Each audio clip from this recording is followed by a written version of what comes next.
Muito bom dia, e assim nós amanhecemos aqui hoje. Choveu a noite toda, frio aí meio absurdo de uns 6 graus,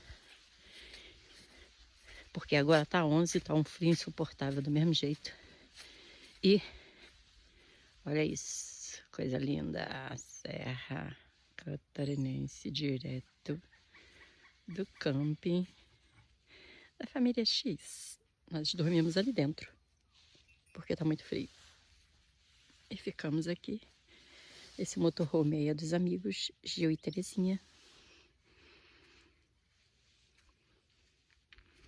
Top, ó.